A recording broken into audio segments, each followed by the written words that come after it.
स्वतंत्रता के बाद भी आम आदमी पार्टी का एक एक कार्यकर्ता संघर्ष के लिए तैयार है और रामलीला मैदान में आ चुका है।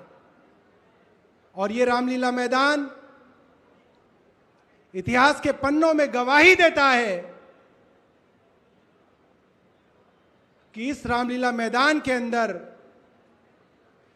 जब जब किसी चिंगारी की शुरुआत हुई है, वो चिंगारी पूरे देश में पहुंच के क्रांति बनी है। लोकनायक जयप्रकाश, जिन्हें जेपी कहा जाता है, उनके आंदोलन की एक बड़ी शुरुआत इस रामलीला मैदान से हुई थी। और उसके बाद क्या हुआ ये सब लोग जानते हैं। लंबा इतिहास रहा इस रामलीला मैदान का। 19वीं शताब्दी से रामलीला मंचन और राजनीतिक हलचल के लिए रामलीला मैदान जाना जाता रहा। कहा जाता है कि 1876 तक जब जब दशहरे पे जुलूस निकलता था, वो चांदनी चौक पुरानी दिल्ली से होते हुए रामलीला मैदान के गेट पर आके रामलीला का मंचन और दशहरा किया जाता था। बताया जाता है कि 1990 के दशक में कई बड़ी क्रांतियों की शुरुआत रामलीला मैदान में हुई। जब ब्रिटिश साम्राज्य था तो 1883 में अंग्रेजों को एक बड़ी जगह की जरूरत थी और उस समय इस रामलीला मैदान को ब्रिटिश सैनिकों के लिए एक विश्राम गृह की तरह इस्तेमाल हुआ। और भारत की आज़ादी के बाद बहुत बड़ी बड़ी क्रांतियों के लिए ये रामलीला मैदान जाना जाता रहा है। साथियों, रामलीला मैदान के विषय में कई और दिलचस्प बातें मैं आपको बीच बीच में बताता रहूंगा। कार्यक्रम की शुरुआत आज हम कर रहे हैं यहां से। बहुत सारे लोग अभी बाहर सड़क पर हैं, अंदर आना चाहते हैं। जो साथी व्यवस्था देख रहे हैं उनको मैं कहना चाहता हूं, लोगों को थोड़ा जल्दी अंदर व्यवस्थित कीजिए। लोग बाहर धूप में खड़े हैं, उनका ध्यान रखिए। जोरदार तालियों से मैं स्वागत करूंगा दिल्ली के कैबिनेट मंत्री और दिल्ली के संयोजक गोपाल राय जी का, कि वो आपके बीच में आए और अपनी बात रखें। गोपाल राय जी।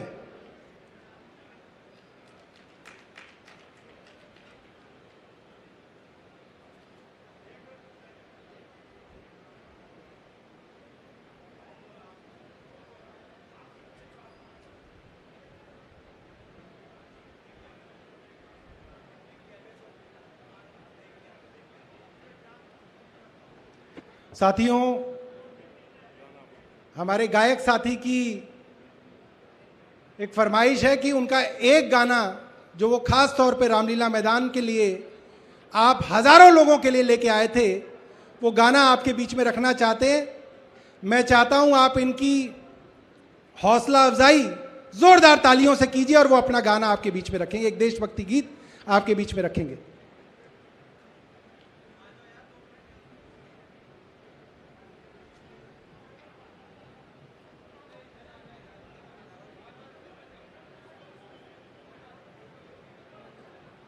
हेलो, देख लो यार, देख लो यार।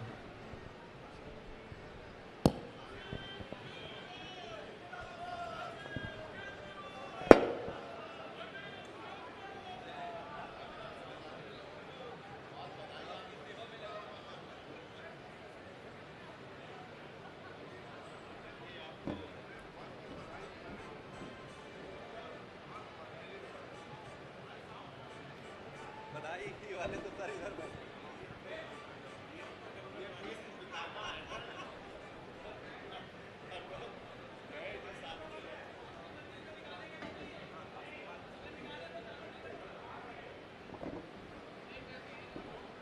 अभी बहुत लोग सर गेट पे फंसे हुए हैं।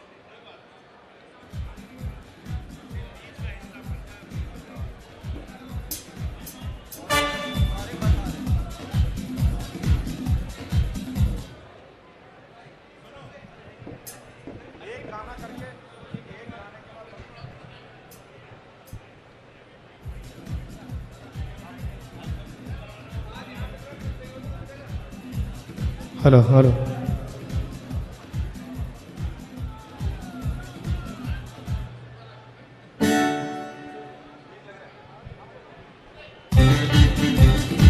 भाई पहले तो हाथ उठा लो सारे, उठाओ हाथ।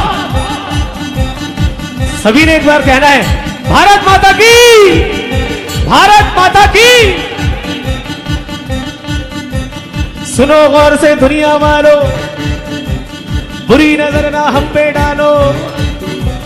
सुनो गौर से दुनिया वालों, बुरी नजर ना हम पे डालो। चाहे जितना जोर लगा, सबसे आगे होंगे हिंदुस्तानी, हिंदुस्तानी।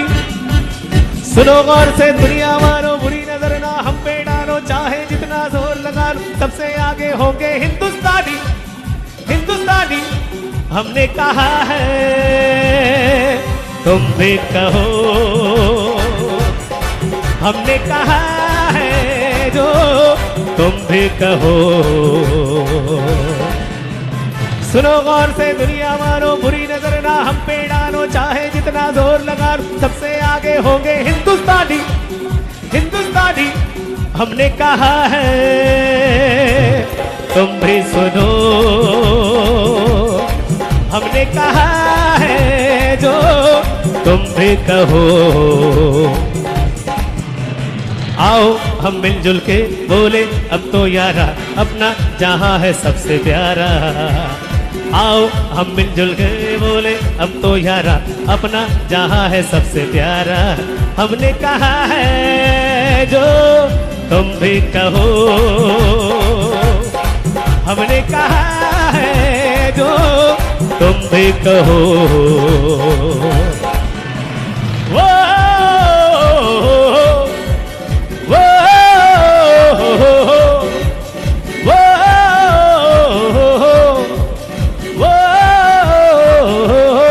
हमने कहा है, तुम भी कहो। हमने कहा है जो, तुम भी कहो।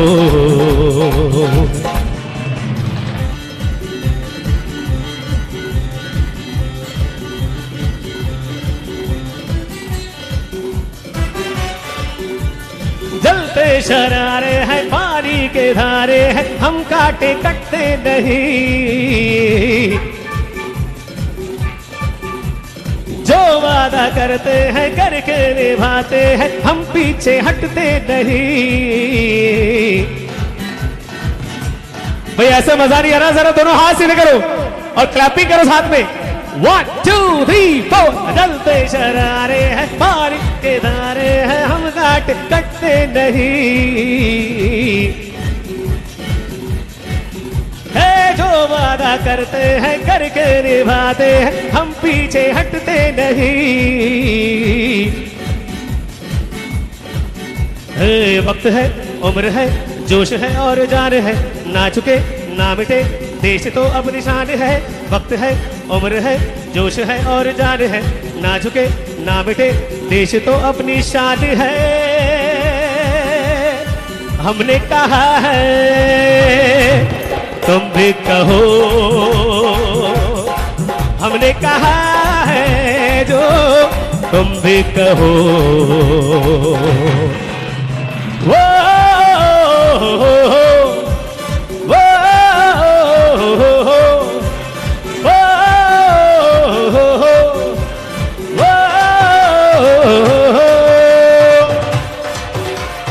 सबके दिलों को मोहब्बत से बांधे जो, हम ऐसी जंजीर है। ऊंचे उड़ाने हैं, ऊंचे इरादे हैं, हम कल की तस्वीर है।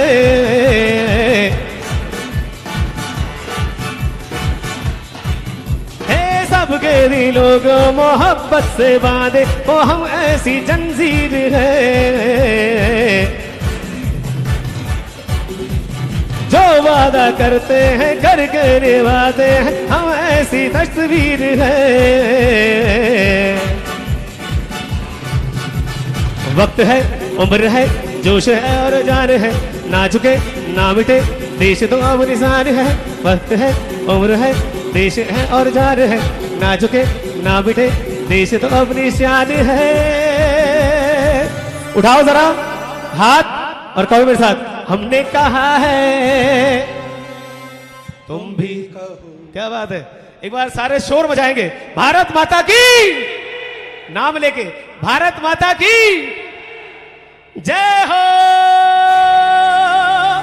जय हो, जय हो, जय हो, जय हो, जय हो, जय हो, जय हो, जय हो।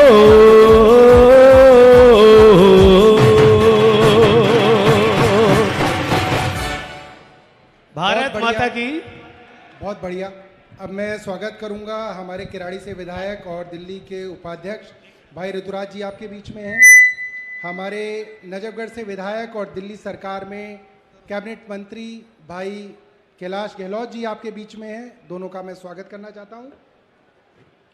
इसके साथ गुलाब सिंह जी मटियाला से हमारे विधायक और दिल्ली के उपाध्यक्ष हमारे बीच में हैं। और दोस्तों मैं आपको बताना चाहता हूं, ये रामलीला मैदान बड़ी बड़ी क्रांतियों की जन्मभूमि रही है और कहा जा सकता है आजाद भारत का धर्म क्षेत्र कुरुक्षेत्र ये रामलीला मैदान ही रहा है। और आज यहां पे एक बड़ी क्रांति की शुरुआत हम सब लोग करने जा रहे हैं। आप सब लोग इस क्रांति का हिस्सा हैं।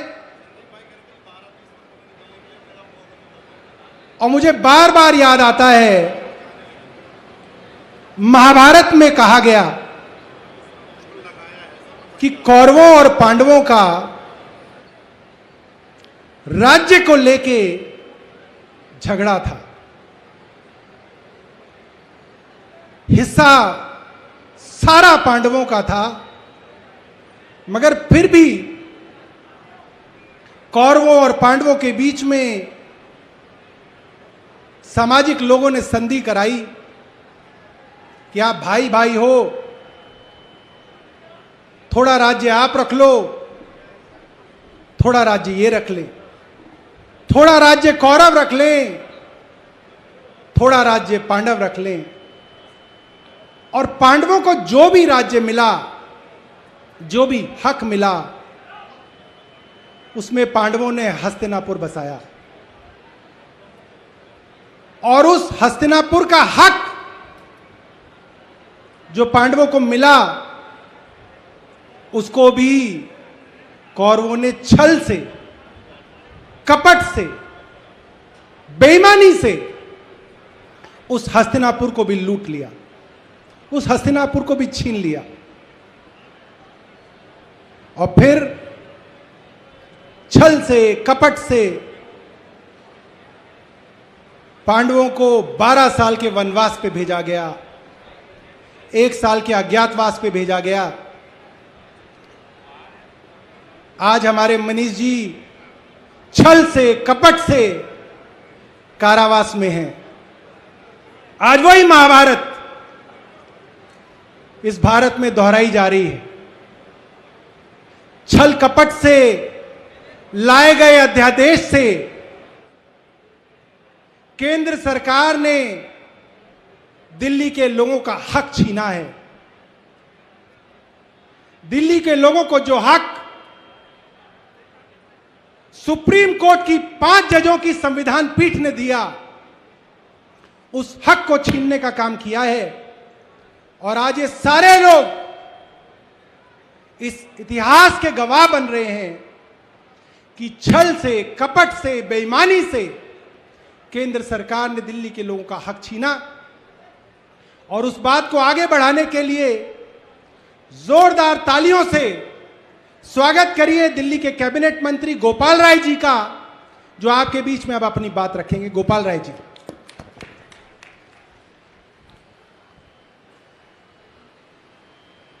गर्मी बहुत है, लेकिन जिस तरह से दिल्ली के हकों पर, दिल्ली के लोगों के अधिकार पर सरेआम डकैती डालने की अध्यादेश के माध्यम से कोशिश हो रही है, अपने अंदर के आक्रोश, अपने अंदर के गुस्सा को इतना बढ़ाओ कि बाहर की गर्मी आपके गर्मी से ठंडी पड़ जाए। इतनी आक्रोश और इतनी गुस्से की जरूरत है इस लड़ाई को लड़ने के लिए।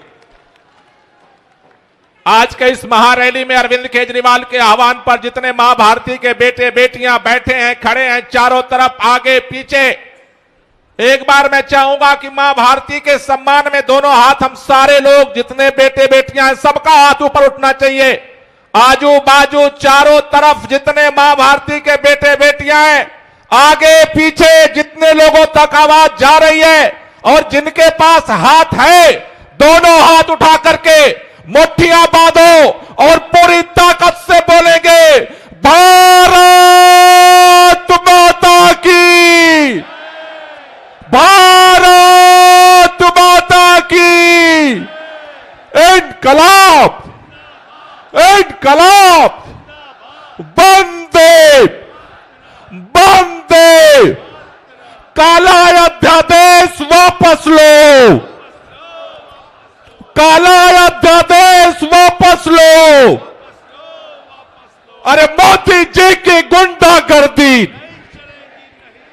अरे मोदी जी की तानाशाही, अरे लोकतंत्र में हिटलर शाही। साथियों, आप सबको यह बात पता है, दिल्ली हमारे देश की राजधानी है। पूरा देश, पूरे देश के अंदर जब भी कोई संकट पैदा होता है तो पूरा देश दिल्ली की तरफ देखता है। लेकिन दिल्ली के अंदर आज केंद्र सरकार ने सुप्रीम कोर्ट के 5 सदस्यीय संविधान पीठ के फैसले का अवमानना करते हुए, सुप्रीम कोर्ट के फैसले का अपमान करते हुए, सुप्रीम कोर्ट के फैसले का निरादर करते हुए, चोर दरवाजे से रात के अंधेरे में सत्ता के दम पर, तानाशाही के दम पर अध्यादेश, काला अध्यादेश दिल्ली के ऊपर थोप दिया। आज पूरी दिल्ली, छतरपुर से लेकर के नरेला तक, विश्वास नगर से लेकर के उत्तम नगर तक, दिल्ली के चारों कोनों से उत्तर दक्षिण पूर्व पश्चिम, आज इस तपती धूप में दिल्ली के बेटे बेटियां आज रामलीला मैदान में यही बात कहने आए हैं कि दिल्ली वाले, अगर भारतीय जनता पार्टी और देश के प्रधानमंत्री माननीय नरेंद्र मोदी के नाक के नीचे अगर 3-3 बार अरविंद केजरीवाल को मुख्यमंत्री बनाना जानते हैं तो इस काले अध्यादेश को वापस कराना भी जानते हैं। लड़ करके इस अध्यादेश को वापस कराएंगे।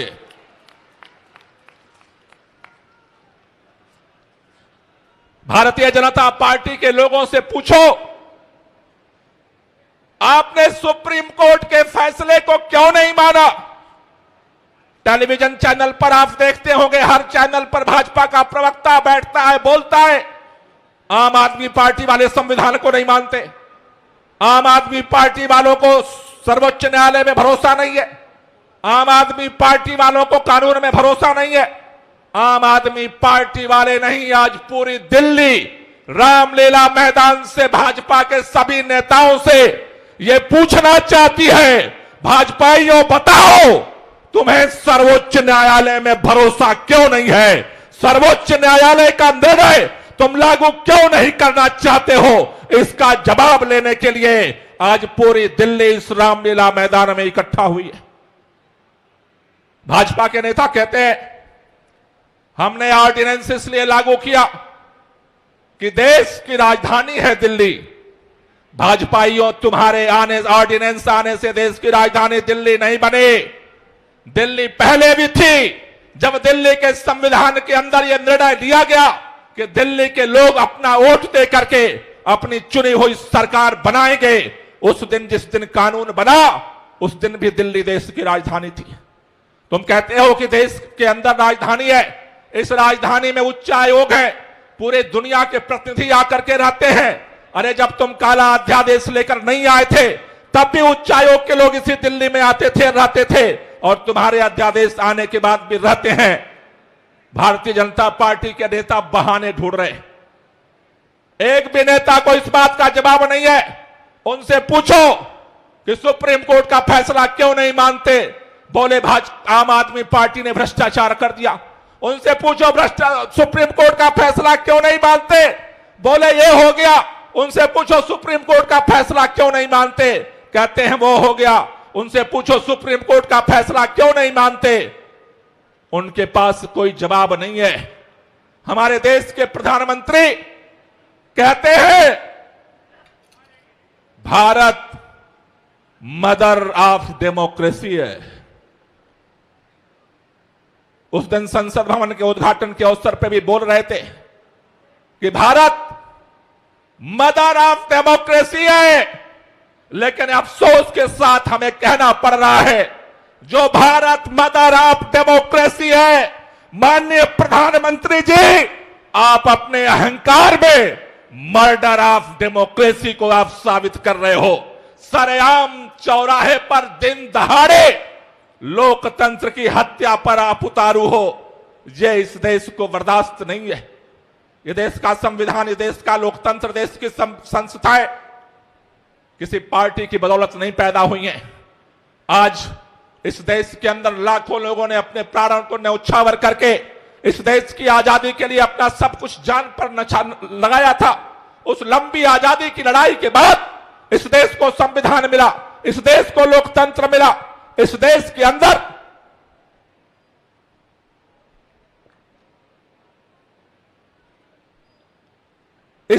अंदर लाखों लोगों ने अपना लहू बहाया है, तब इस देश को लोकतंत्र मिला है, संविधान मिला।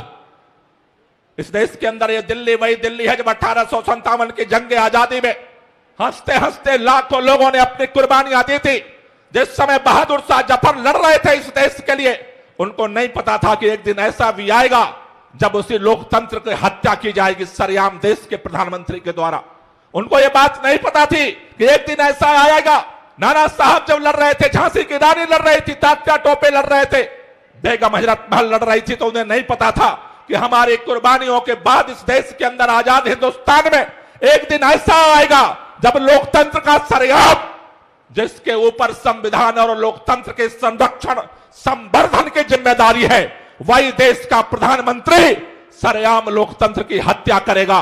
मैं आपसे एक ही बात कहना चाहता हूं साथियों, आज पूरे दिल्ली यहां पर खड़ी है, पूरे दिल्ली के बेटे बेटियां खड़ी हैं। भारतीय जनता पार्टी को सत्ता का अहंकार हो गया है। भारतीय जनता पार्टी ने कहा लोकसभा चुनाव में 7 सीट दिल्ली वाले जिताते हैं, उससे हमारी सरकार बनने बिगड़ने पर कोई फर्क नहीं पड़ने वाला। इसलिए सत्ता के अहंकार में काले ऑर्डिनेंस के माध्यम से भारतीय जनता पार्टी ने दिल्ली के मतदाताओं का, दिल्ली के लोगों के वोट की कीमत 0 कर दी है।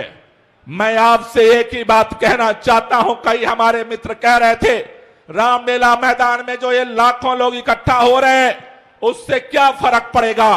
एक ही हम संकल्प लेकर के यहां से जाएंगे, हर कोने से, हर गली से, हर मोहल्ले से, हर जाति धर्म प्रांत हर क्षेत्र के लोग यहां मौजूद है। अगर भारतीय जनता पार्टी को अहंकार है कि हम दिल्ली वालों के वोट की कीमत 0 कर देंगे, तो एक संकल्प लेकर के जाओ, अगर अध्यादेश वापस नहीं होता है तो लोकसभा चुनाव में भाजपा को भी दिल्ली में हम 0 कर देंगे। यह संकल्प लेकर के हमें यहां से जाना है। हम शांतिपूर्वक लड़ाई लड़ रहे हैं। हम सड़क पर आज यहां इकट्ठा हैं, सड़क से लेकर के संसद तक और सुप्रीम कोर्ट तक, तीनों तरफ इस लड़ाई को लड़ेंगे। अगर आपने आम आदमी पार्टी में विश्वास किया, अगर आपने अरविंद केजरीवाल में विश्वास किया है, तो यकीन मानो आपके मान सम्मान को कभी झुकने नहीं देंगे, कम नहीं होने देंगे और इस लड़ाई को अंतिम अंजाम तक पहुंचाएंगे। आप सब लोगों का बहुत बहुत शुक्रिया, बहुत बहुत धन्यवाद।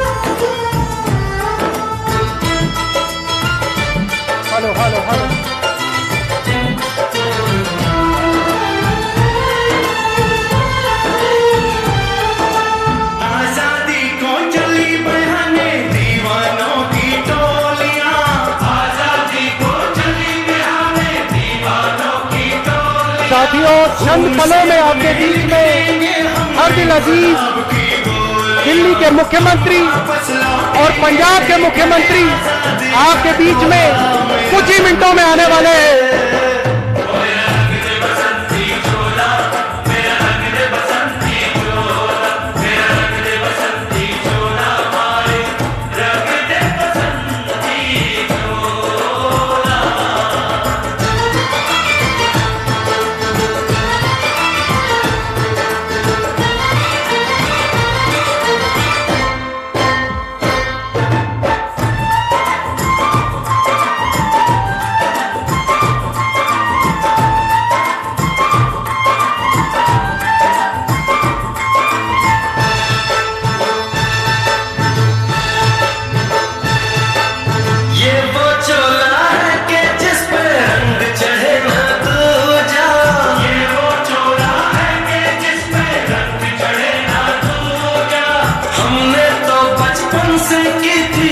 चोले की पूजा जो चिंगारी थी वो आज बनी है शोला।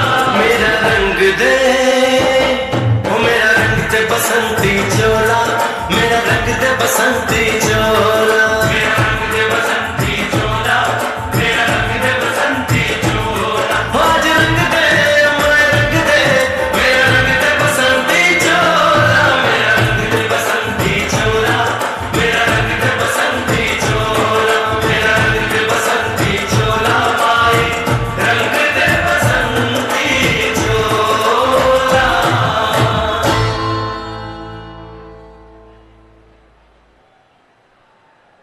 मेरा रंग दे बसंती चोला, मेरा रंग दे बसंती चोला, मेरा रंग दे बसंती चोला, मेरा रंग दे बसंती चोला।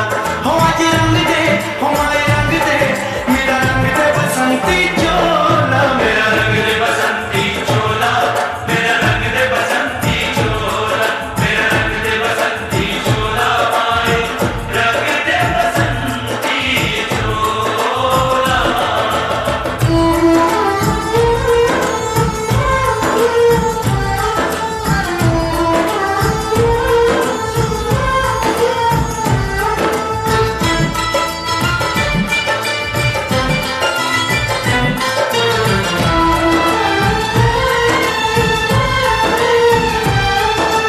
आजादी को चली बहाने दीवानों की टोलियां, आजादी को चली बहाने दीवानों की टोलियां। खून से अपने लिख देंगे हम इनकलाब की बोलियां, हम वापस लौटेंगे लेकर आजादी का टोला। मेरा रंग दे, मेरा रंग दे बसंती चोला, मेरा रंग दे बसंती चोला, मेरा रंग दे बसंती चोला, माए रंग दे बसंती चोला।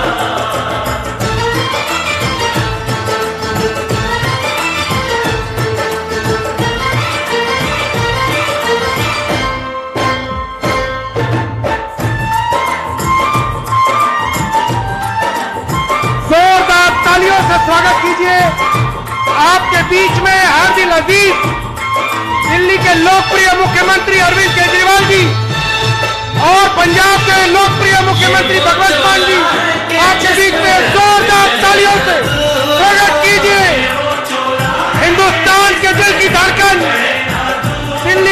मुख्यमंत्री, पंजाब के मुख्यमंत्री आपके बीच में है। चोले की पूजा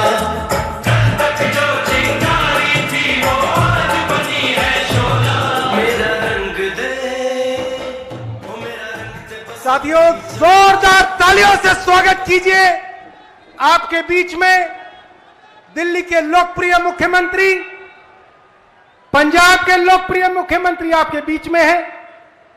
एक बार जोरदार तालियों से स्वागत कीजिए सीनियर एडवोकेट श्री कपिल सिब्बल जी का, जो आपके बीच में है। साथियों, जब जब देश में संविधान की लड़ाई की बात की जाती है, संवैधानिक फैसलों के ऊपर कोई आवाज मुखरता से अपनी बात रखती है, और करीब 5 दशकों से देश की अदालतों के अंदर संवैधानिक मामलों में एक जुरिस्ट के तौर पे जाने माने कपिल सिब्बल जी हमारे बीच में हैं। जोरदार तालियों से उनका स्वागत कीजिए। हम उनका स्वागत करते हैं, धन्यवाद करते हैं कि वो आज समय निकाल के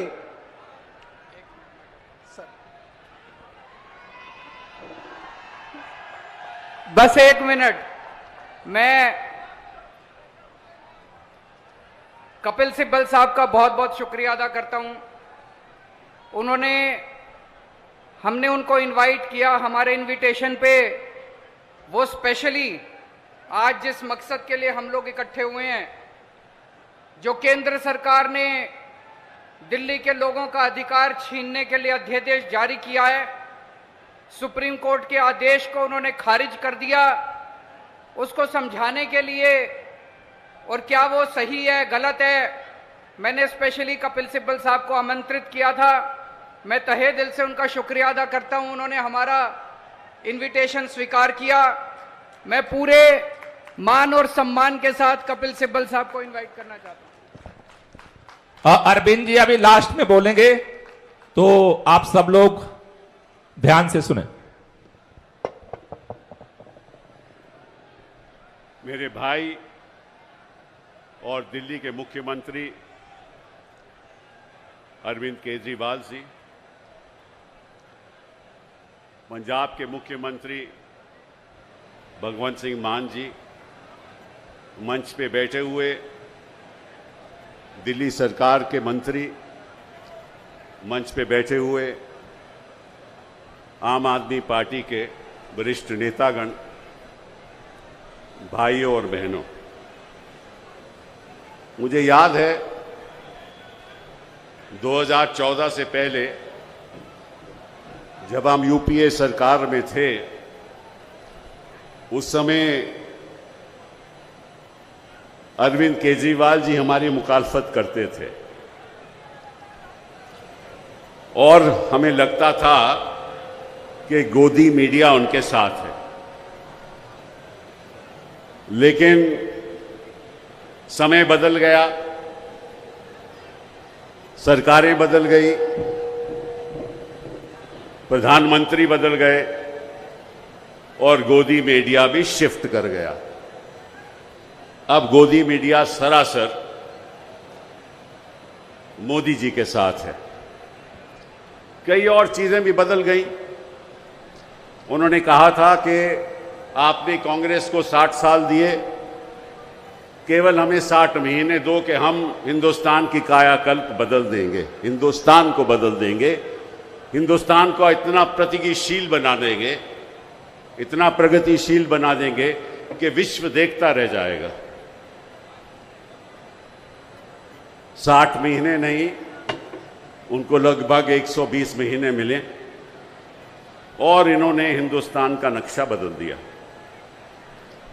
इनको केवल मीडिया ने, उन्होंने केवल मीडिया को गोदी मीडिया नहीं बनाया, सब संस्थाओं को गोदी बना दिया।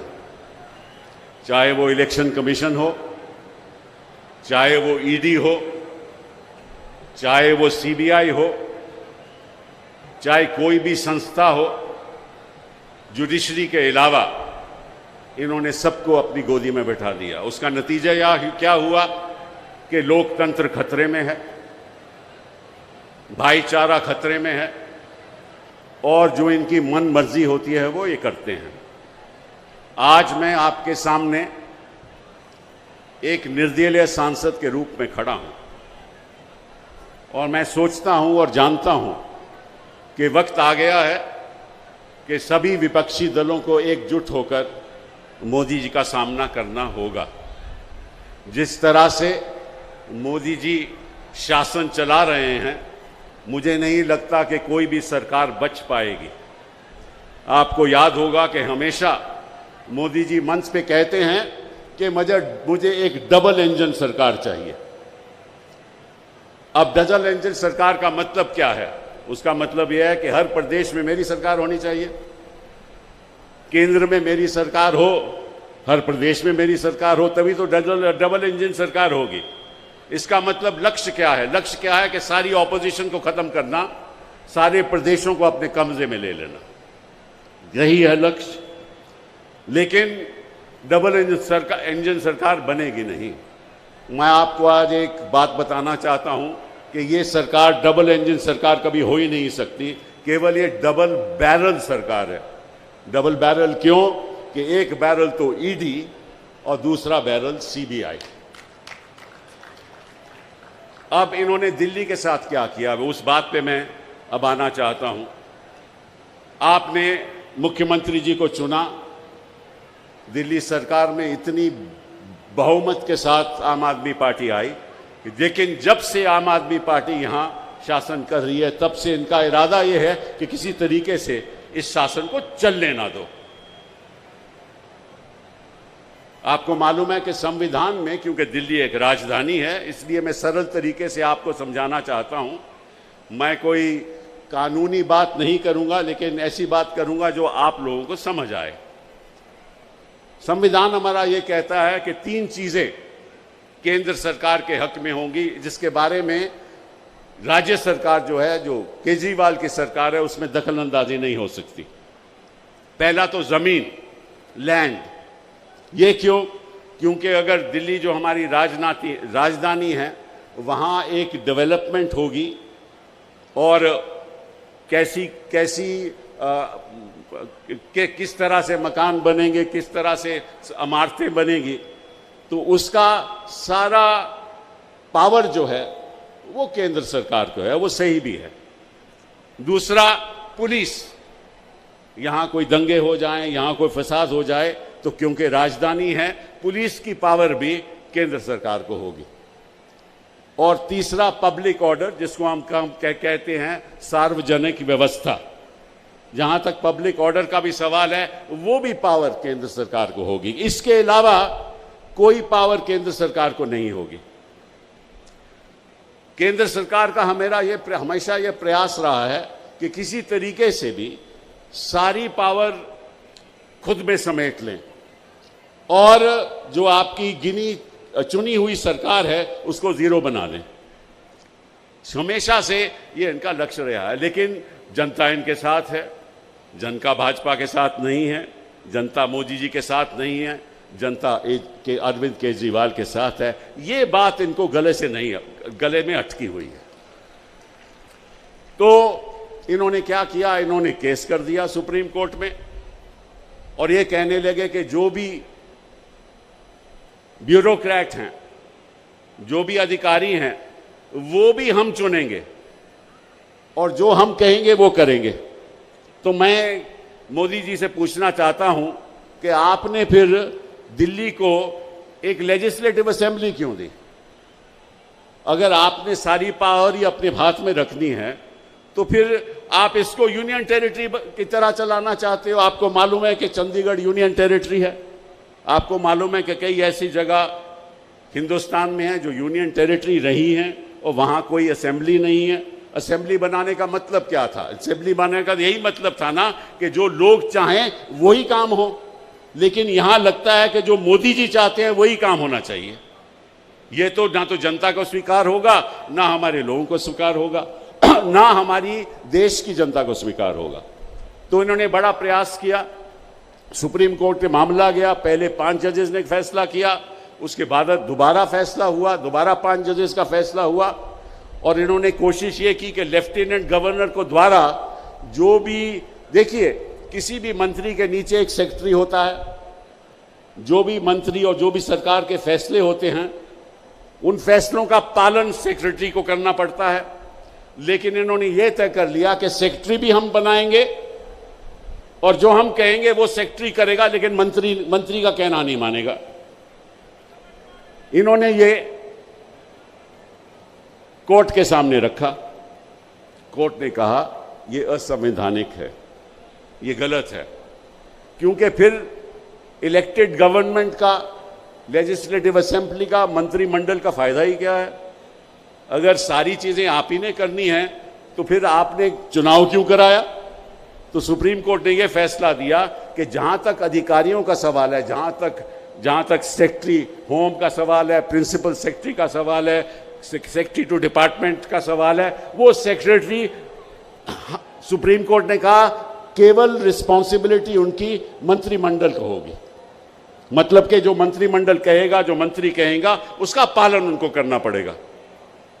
यह फैसला हो गया। ये 11 मई 2023 को यह फैसला सुप्रीम कोर्ट ने सुनाया। और फिर इन्होंने क्या किया? इन्होंने 19 मई को एक अध्यादेश जारी कर दिया। उस अध्यादेश के अंतर्गत इन्होंने कहा कि चाहे जो सुप्रीम कोर्ट ने कहा हो, जो सुप्रीम को कहा हो, हम जो national capital territory of Delhi का जो एक्ट है 1991 का, उसमें संशोधन करते हैं और उसके अंतर्गत हम एक कमेटी का गठन बनाते हैं। एक कमेटी में कौन होगा? एक तो मुख्यमंत्री जी चेयरमैन होंगे, उसके साथ प्रिंसिपल सेक्रेटरी होम होंगे और उसके साथ चीफ सेक्रेटरी होंगे।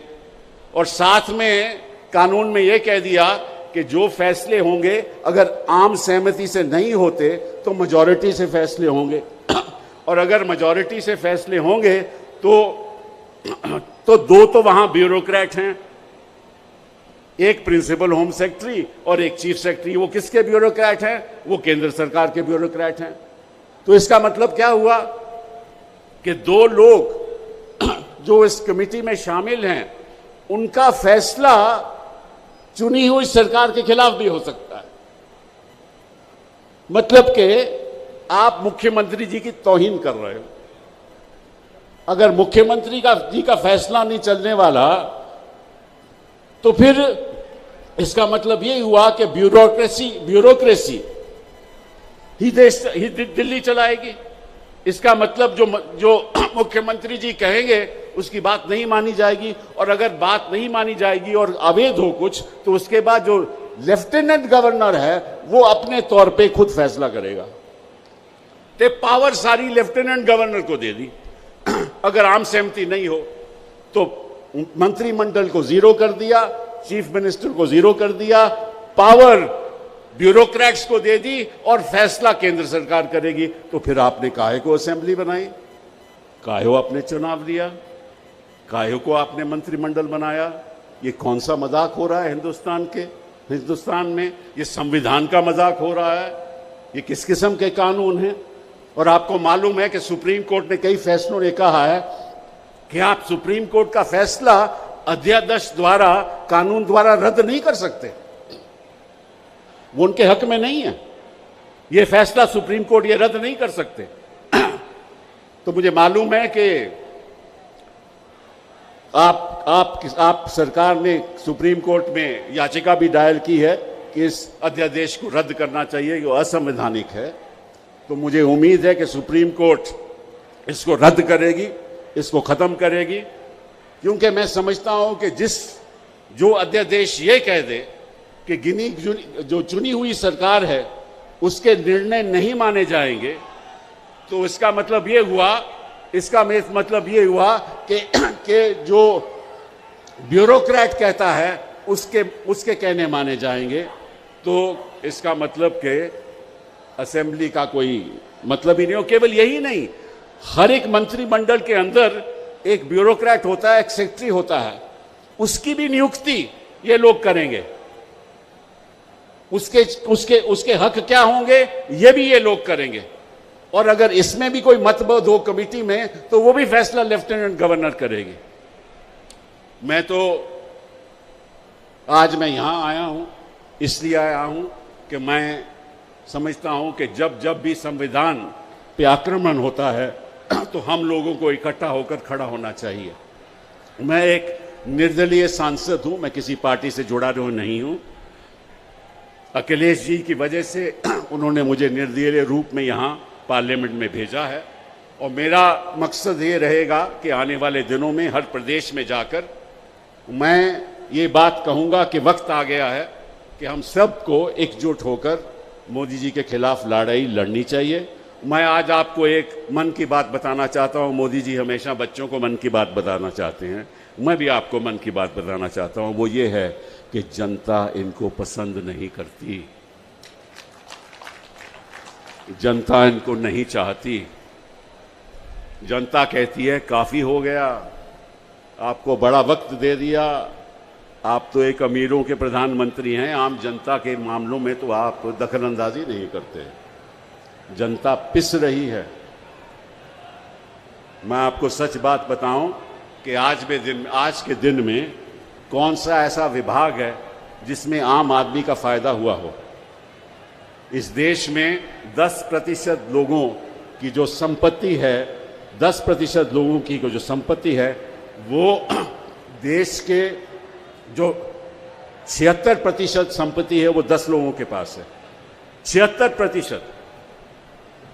80 करोड़ लोग यहां 10,000 से कम पर माह कमाते हैं। तो ये कौन सा देश है? किसकी बात आप कर रहे हो? हम इंसाफ चाहते हैं और इसलिए मैंने कुछ ही दिनों पहले, कुछ ही महीनों पहले एक निर्णय किया था कि हम एक वेबसाइट चलाएंगे जिसका नाम होगा इंसाफ के सिपाही। मैं चाहता हूं कि अरविंद केजरीवाल जी अब आप कार्यकर्ता को बताइए कि सब इस वेबसाइट में शामिल हों, अपना नाम से शामिल हों, कहाँ रहते हैं वो शामिल करें, डिटेल शामिल करें ताकि हिंदुस्तान के इंसाफ के सिपाही बने।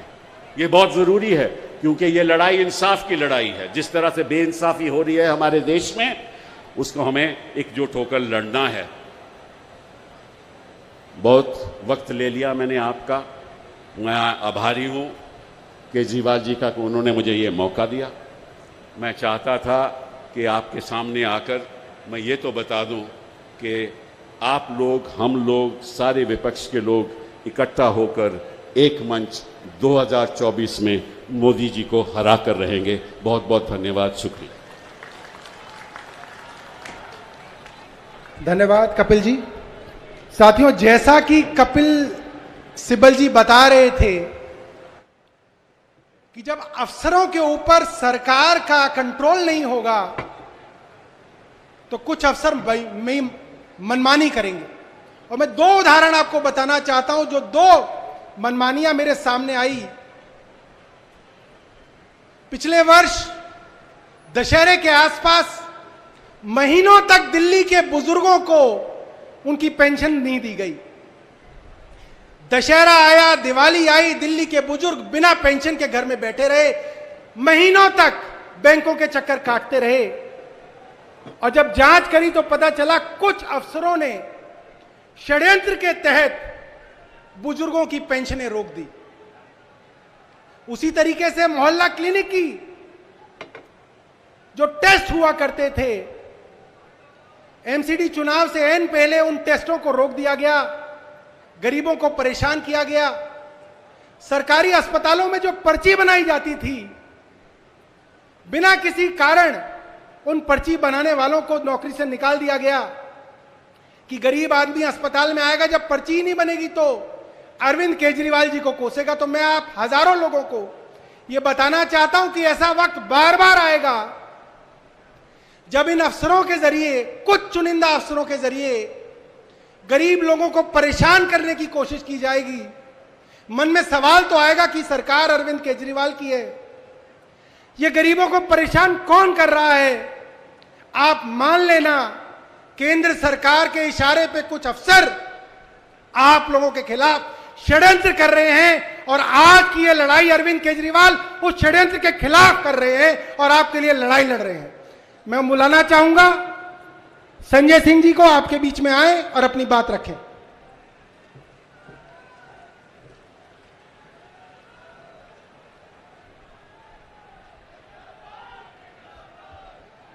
दिल्ली के माननीय मुख्यमंत्री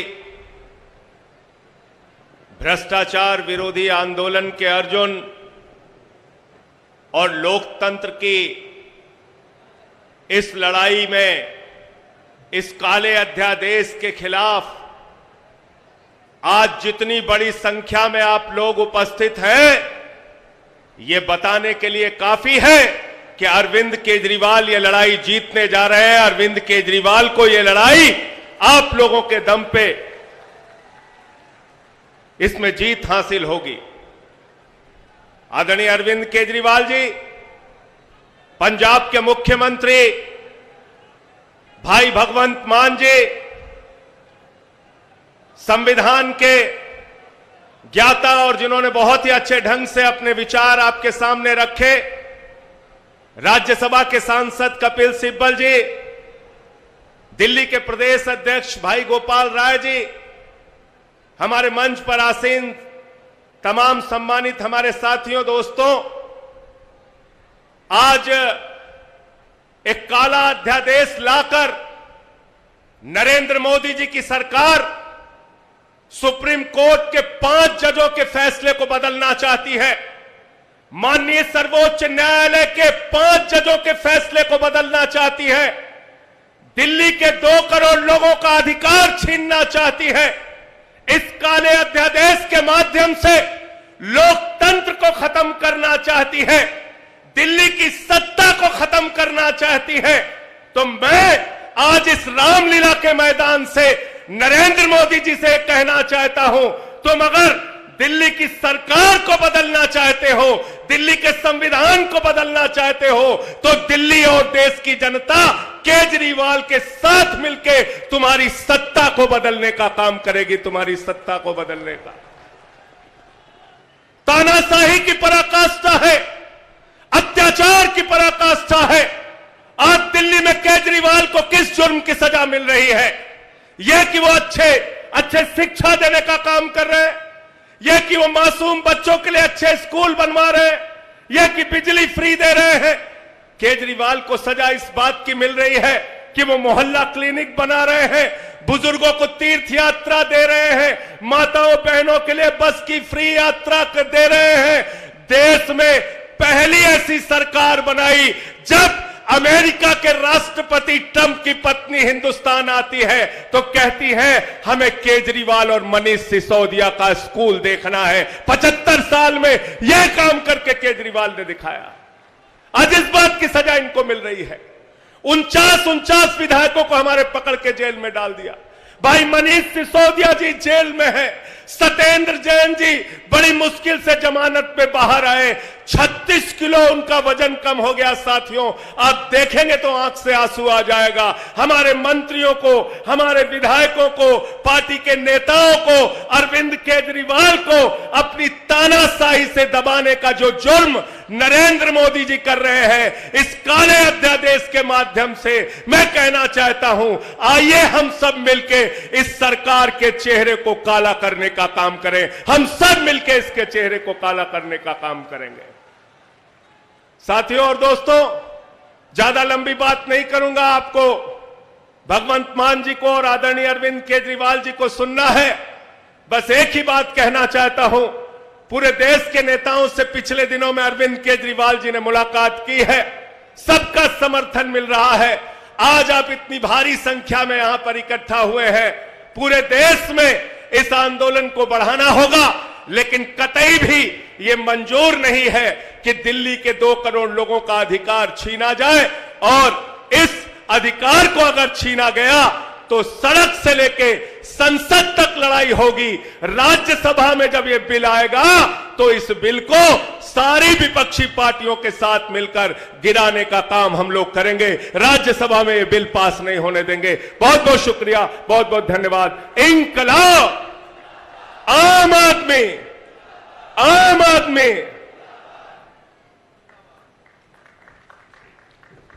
मैं अब स्वागत करूंगा इस रामलीला मैदान में, जो आम आदमी पार्टी की जन्मभूमि है, पंजाब के हर दिल अजीज लोकप्रिय मुख्यमंत्री सरदार भगवंत मान जी आके अपनी बात रखें। जोरदार तालियों से स्वागत कीजिए सरदार भगवंत मान जी का। बहुत बहुत धन्यवाद, बहुत बहुत शुक्रिया। मंच पर आसीन आम आदमी पार्टी के नेशनल कन्वीनर और देश की राजनीति को नई दशा और दिशा देने वाले माननीय अरविंद केजरीवाल जी, संविधान के बहुत ही जानकार और बहुत बड़े बड़े केस यहां पर संविधान संकट में होता था उनको जीतने वाले माननीय कपिल सिब्बल जी, आम आदमी पार्टी के मंत्रीगण, एमएलए साहबान, राज्यसभा के एमपी साहबान और इस रामलीला मैदान में आए हुए आम आदमी पार्टी की रीढ़ की हड्डी, बुजुर्ग, नौजवान, माएं, बहनें, सबको मेरी तरफ से नमस्कार, सत श्री अकाल। आज ये कोई शक्ति प्रदर्शन नहीं है। आज सिर्फ हमने जनता तक ये बात पहुंचानी है कि कैसे आपके अधिकारों को छीना जा रहा है। आप धूप में, आप धुंध में, ठंड में, गर्मी में खड़े होकर पोलिंग बूथ पर लाइन में लगकर वोट डालते हो कि ये मेरा पसंदीदा नेता है, मैं इसको अपने हल्के से विधानसभा भेजूंगा तो अच्छे कानून बन के आएंगे, मेरे इलाके का काम होगा।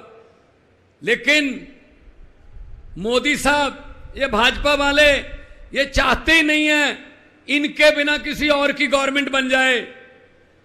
अगर चुनाव से भाजपा की गवर्नमेंट किसी राज्य में नहीं बनती तो ये उपचुनाव से बना लेते हैं। उसके 25 खरीद लो, 30 खरीद लो, फिर दोबारा उपचुनाव करवा लो, बाई इलेक्शन करवा लो, फिर कह दो राज्यपाल को सुबह 4 बजे जगा लो जी, ओथ सेरेमनी है, एक बार मुख्यमंत्री को ओथ दिलवा दो, बाकी बाद में देख लेंगे। ये चल रहा है। बीजेपी, भारतीय जुगाड़ू पार्टी, ये जुगाड़ करते रहते हैं कोई ना कोई।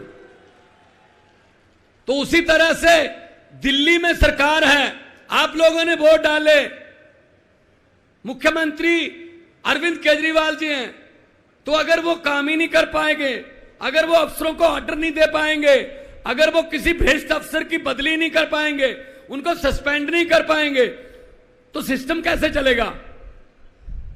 तो सिस्टम कैसे चलेगा? ये कहते हैं नहीं, हमारा ही बस अधिकार होगा।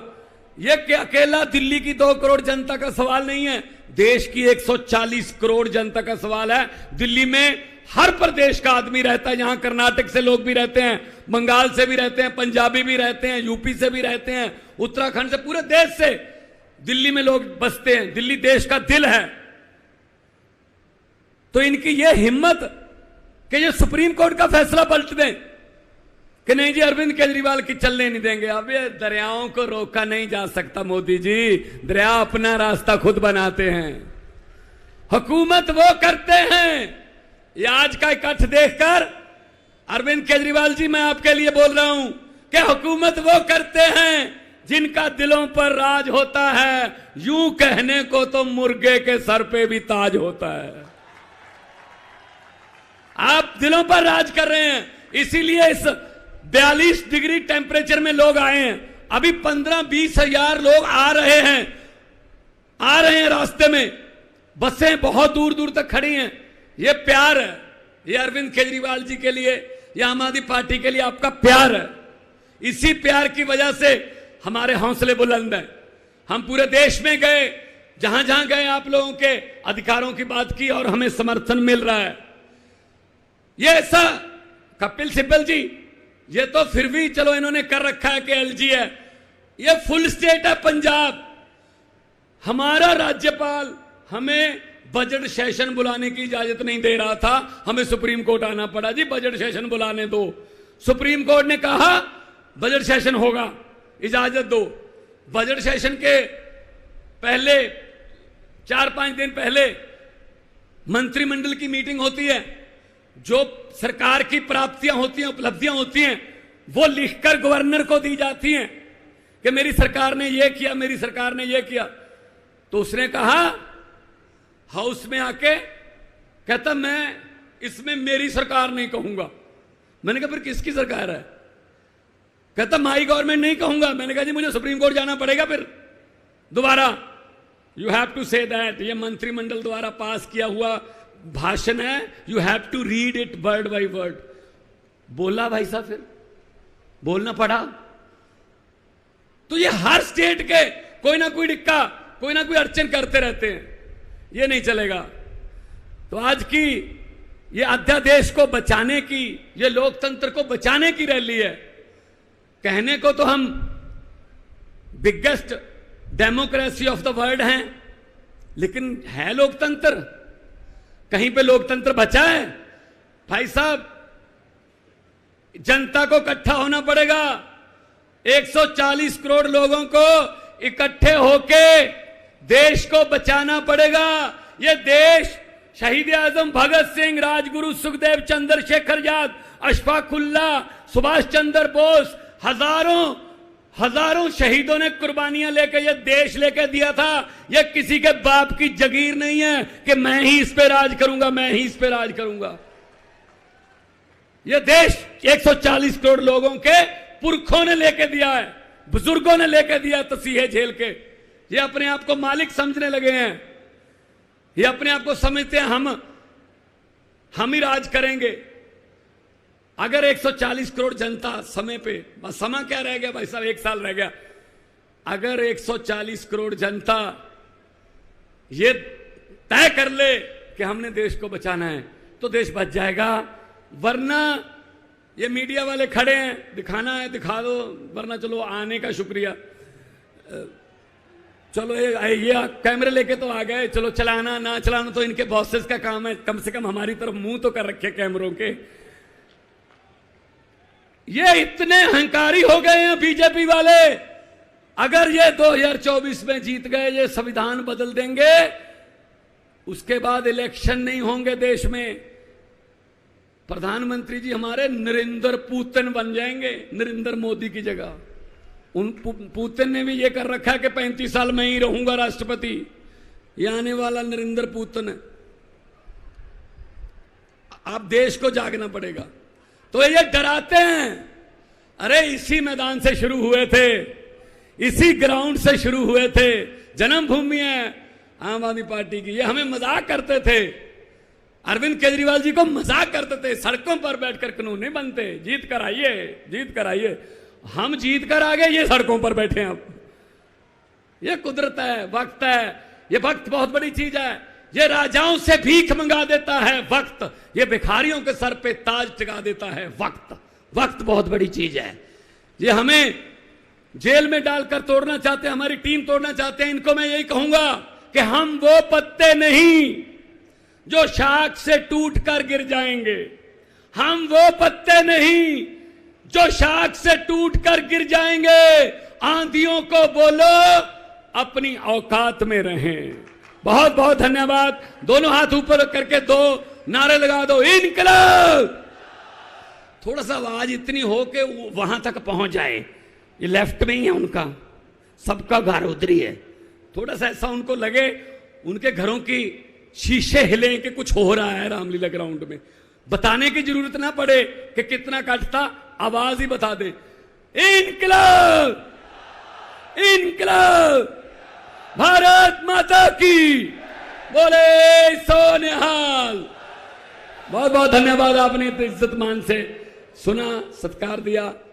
खुश रहो, आबाद रहो, जिंदाबाद रहो। बहुत बहुत धन्यवाद। बहुत बहुत धन्यवाद सरदार भगतवंत मान जी। साथियों, जितने भी लोग मेरे सामने बैठे हैं, अपनी जगह पे बैठे रहिए। अपनी अपनी जेब से मोबाइल फोन निकालिए, बैठे रहिएगा, खड़े मत होइएगा, वरना पीछे वाला आदमी जो है देख नहीं पाएगा। ये लाखों हजारों की भीड़ जो सामने बैठी है, आप सब लोग दूत हैं अरविंद केजरीवाल जी के, आम आदमी पार्टी के।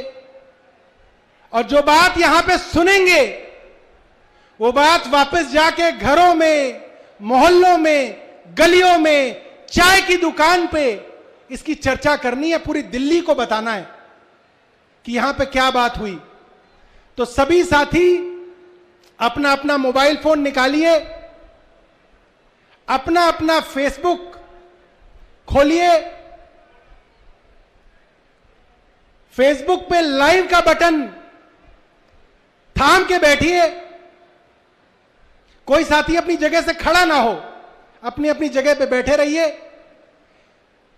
हजारों लोग जो यहां पे बैठे हैं उनको आज अरविंद केजरीवाल जी के इस भाषण को फेसबुक लाइव करके देश और दुनिया के कोने कोने में पहुंचाना है। आप सब लोग तैयार हैं? तैयार हैं? तो मैं जोरदार तालियों के साथ स्वागत करूंगा आम आदमी पार्टी के राष्ट्रीय संयोजक और दिल्ली के लोकप्रिय मुख्यमंत्री अरविंद केजरीवाल जी आपके बीच में आए और अपनी बात रखें।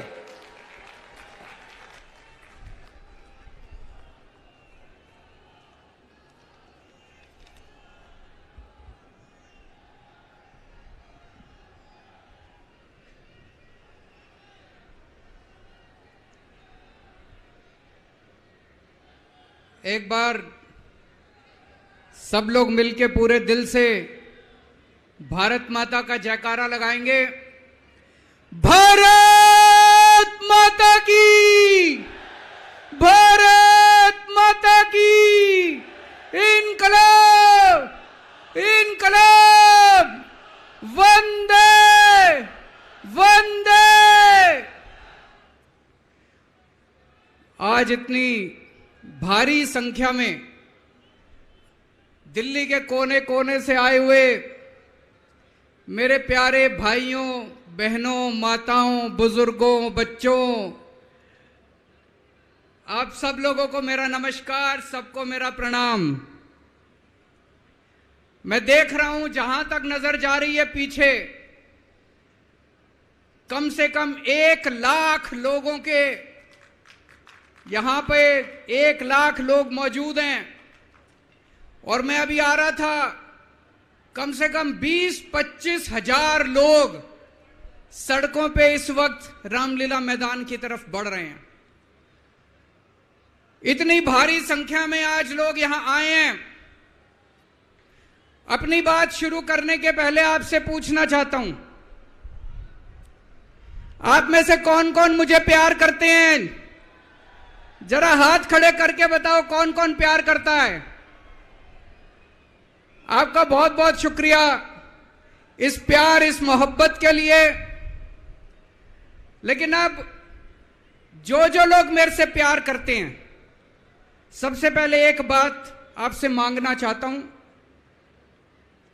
जैसा अभी सौरभ भारद्वाज जी ने कहा, सब लोग अपने अपने मोबाइल फोन निकाल लो। अभी हम देख रहे हैं यहां पे कम से कम 40-50 वीडियो कैमरा, टीवी वालों के कैमरा मौजूद हैं। अब इस मैदान में 1 लाख कैमरे चालू हो जाएंगे, 1 लाख कैमरे। सब लोग अपना अपना फोन निकालो, फोन पे वीडियो रिकॉर्डिंग चालू करो, अपनी अपनी फेसबुक चालू करो और फेसबुक लाइव कर दो। इस रामलीला मैदान से अब एक साथ 1 लाख टीवी कैमरे लाइव चालू होंगे। 1 लाख टीवी कैमरे लाइव चालू होंगे। मैं सबसे पहले कपिल सिब्बल साहब का बहुत बहुत शुक्रिया अदा करता हूं, हमारे इनविटेशन पे आज वो आए। कई साल के बाद आज हम लोग रामलीला मैदान में इकट्ठे हुए हैं। आज से 12 साल पहले, 12 साल पहले इसी रामलीला मैदान में इकट्ठे हुए थे हम लोग भ्रष्टाचार के खिलाफ। इस मंच को मैं नमन करता हूं, यह बहुत पवित्र मंच है। आज से 12 साल पहले भ्रष्टाचार के खिलाफ इकट्ठे हुए थे। आज इसी मंच से एक अहंकारी तानाशाह को इस देश से हटाने के लिए फिर से इकट्ठे हुए हैं। दोस्तों, तानाशाही को खत्म करने के लिए फिर से इकट्ठे हुए हैं। और जैसे उस वक्त भ्रष्टाचार के खिलाफ आंदोलन हमारा सफल हुआ था, आज इसी मंच से जो आंदोलन शुरू हो रहा है, हमारे देश के अंदर जो तानाशाही लाई जा रही है उसे खत्म करने का जो आंदोलन शुरू हो रहा है, जनतंत्र को खत्म करने का जो आंदोलन शुरू हो रहा है, संविधान को बचाने का जो आंदोलन आज शुरू हो रहा है, बहुत जल्दी इस आंदोलन को भी सफलता मिलेगी। सुप्रीम कोर्ट ने दिल्ली के लोगों के हक में फैसला दिया। 8 साल तक दिल्ली के लोगों ने लड़ाई लड़ी सुप्रीम कोर्ट के अंदर। सुप्रीम कोर्ट में हमारे वकील अभिषेक मनु सिंघवी साहब ने दिल्ली के लोगों की तरफ से लड़ाई लड़ी। सबसे पहले मैं आज इस मंच से सिंघवी साहब का भी दिल्ली के लोगों की तरफ से शुक्रिया अदा करता हूं, जिन्होंने दिल्ली के लोगों को उनका हक दिलाया। दोस्तों, 11 मई, आज 11 जून है, आज से 1 महीने पहले 11 मई को देश की सर्वोच्च अदालत, सबसे बड़ी अदालत सुप्रीम कोर्ट की भी कॉन्स्टिट्यूशन बेंच, उसने आदेश पारित किया दिल्ली के लोगों के हक में। और उसके 8 दिन के बाद, 1 हफ्ते के बाद 19 मई को देश के प्रधानमंत्री ने सुप्रीम कोर्ट के आदेश को खारिज कर दिया। दोस्तों, देश की सबसे बड़ी अदालत के फैसले को प्रधानमंत्री ने खारिज कर दिया। प्रधानमंत्री कहते हैं मैं सुप्रीम कोर्ट को नहीं मानता। देश के प्रधानमंत्री कहते हैं मैं सुप्रीम कोर्ट को नहीं मानता। 75 साल के भारत के इतिहास में पहली बार एक प्रधानमंत्री आया है जो कहता है मैं सुप्रीम कोर्ट को नहीं मानता। पूरे देश के लोग स्तब्ध हैं। पूरे देश के लोगों को यकीन नहीं हो रहा, इतना अहंकारी प्रधानमंत्री को इतना अहंकार। प्रधानमंत्री कहता है मैं सुप्रीम कोर्ट को नहीं मानता। देश के गली गली में चर्चा हो रही है, घर घर में चर्चा हो रही है, ये मोदी जी को क्या हो गया, इतना अहंकार हो गया इनको, इतना अहंकार हो गया इनको। दोस्तों, देश के अंदर अब जनतंत्र खत्म हो रहा है, इसी को तानाशाही कहते हैं। जब देश का प्रधानमंत्री कहता है मैं सुप्रीम कोर्ट को नहीं मानता, इसी को तानाशाही कहते हैं, इसी को हिटलर शाही कहते हैं, जनतंत्र खत्म होना कहते हैं। मैं बताना चाहता हूं आखिर इस सुप्रीम कोर्ट के आदेश में ऐसा क्या है। सुप्रीम कोर्ट ने ऐसा क्या कह दिया कि प्रधानमंत्री जी कह रहे हैं कि मैं सुप्रीम कोर्ट के आदेश को नहीं मानता। सुप्रीम कोर्ट ने अपने आदेश में बोला कि भारत एक जनतंत्र है, भारत में जनता सुप्रीम है, जनता अपनी सरकार चुनती है, उस सरकार को जनता के काम करने का पूरा अधिकार होना चाहिए।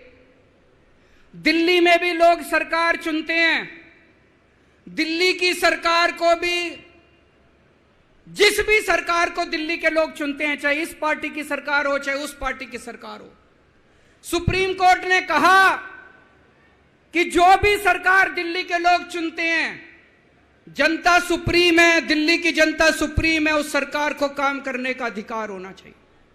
मैं आपसे पूछना चाहता हूं, क्या सुप्रीम कोर्ट ने गलत बोला? क्या प्रधानमंत्री को सुप्रीम कोर्ट का आदेश मानना चाहिए? मोदी जी कहते हैं मैं सुप्रीम कोर्ट का आदेश नहीं मानता। मोदी जी ने अध्यादेश पारित कर दिया और सुप्रीम कोर्ट के आदेश को खारिज कर दिया। मोदी जी का अध्यादेश क्या कहता है? प्रधानमंत्री जी ने यह जो अध्यादेश पारित किया, यह क्या कहता है? मोदी जी का अध्यादेश कहता है कि अब दिल्ली के अंदर जनतंत्र नहीं होगा, अब दिल्ली के अंदर तानाशाही चलेगी, अब दिल्ली के अंदर जनता सुप्रीम नहीं है, अब दिल्ली के अंदर एलजी सुप्रीम होगा। अब दिल्ली के अंदर चाहे जनता जिसको मर्जी वोट दे, चाहे जनता जिसकी मर्जी सरकार बनाए, प्रधानमंत्री जी कहते हैं सरकार तो मैं ही चलाऊंगा, मेरी तानाशाही चलेगी। अब जनता सुप्रीम नहीं है, जनता की नहीं चलेगी, जनता की सरकार की नहीं चलेगी। प्रधानमंत्री जी कहते हैं एलजी के जरिए मैं सरकार चलाऊंगा। 26 जनवरी 1950 को हमारे देश का संविधान लागू हुआ। बाबा साहब अंबेडकर ने संविधान बनाया। बाबा साहब अंबेडकर ने अपने संविधान में लिखा कि इस देश के अंदर जनतंत्र होगा, जनता सुप्रीम होगी। आज प्रधानमंत्री जी ने भारत के संविधान के परखच्चे उड़ा दिए, प्रधानमंत्री जी ने भारत का संविधान बदल दिया। प्रधानमंत्री जी कहते हैं अब जनता सुप्रीम नहीं होगी, अब एलजी सुप्रीम होगा। जनता सुप्रीम नहीं होगी, अब प्रधानमंत्री सुप्रीम होगा। प्रधानमंत्री जी कहते हैं अब दिल्ली की जनता की वोट की कोई कीमत नहीं होगी। यह तो सरासर अपमान है दिल्ली के लोगों का। प्रधानमंत्री जी कहते हैं दिल्ली की जनता जिसको मर्जी वोट दे, उस वोट की कोई कीमत नहीं है। दोस्तों, ये बीजेपी वाले रोज मेरा अपमान करते हैं, मेरे को गालियां देते हैं, गंदी गंदी गालियां देते हैं। मेरे को अपने मान और अपमान की कोई चिंता नहीं है, मैं कोई परवाह नहीं करता, मैं इनको वापस गाली नहीं देता, मेरे को गाली गलौज नहीं करनी आती, मेरे संस्कार नहीं सिखाते। मैं 24 घंटे अपने काम में व्यस्त रहता हूं, मेरे को काम से मतलब है। आप लोगों ने मेरे को इतना मौका दिया, इतनी जिम्मेदारी है, 24 घंटे काम करता हूं। ये लोग मेरे को जितनी मर्जी गाली दे लें, लेकिन इस बार इन लोगों ने आपका अपमान किया है, आपकी वोट की कीमत, आपका वोट का अपमान किया है। यह मैं बर्दाश्त नहीं कर सकता, आपके अपमान को मैं बर्दाश्त नहीं कर सकता, इसको किसी हालत में नहीं होने देंगे।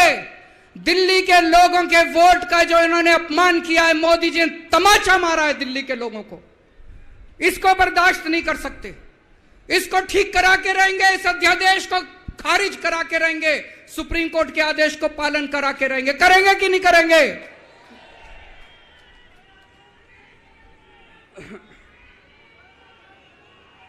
मैं पूरे देश में घूम रहा हूं, हर राज्य के अंदर गया मैं। पिछले दिनों पूरे देश के अंदर घूम रहा हूं, सारी पार्टियों के नेताओं से मिला। मैं आपको दिल्ली के लोगों को बताना चाहता हूं, देश के सारे लोग आपके साथ हैं। आप ये मत समझना आप अकेले हो, 140 करोड़ लोग आपके साथ हैं।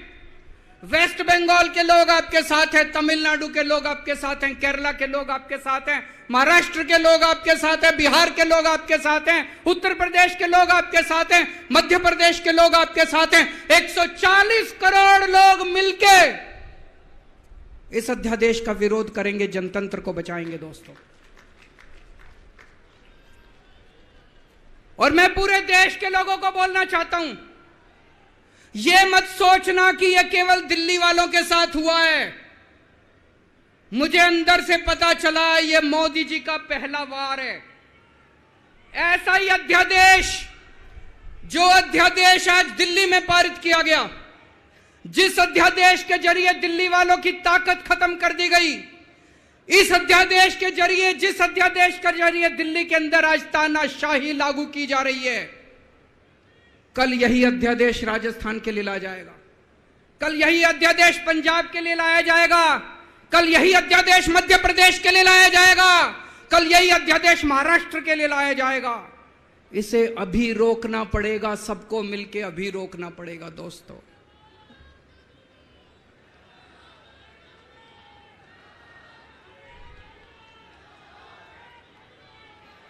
मोदी जी दिल्ली वालों के पीछे क्यों पड़े हैं? दिल्ली वालों के पीछे क्यों पड़े हैं मोदी जी?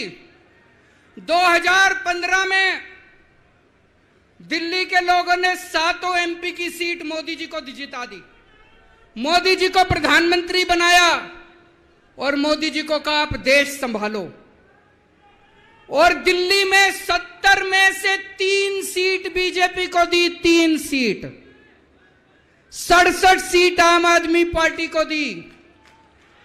और दिल्ली के लोगों ने कहा केजरीवाल जी आप दिल्ली संभालो। बीजेपी को 3 सीट देने का क्या मतलब?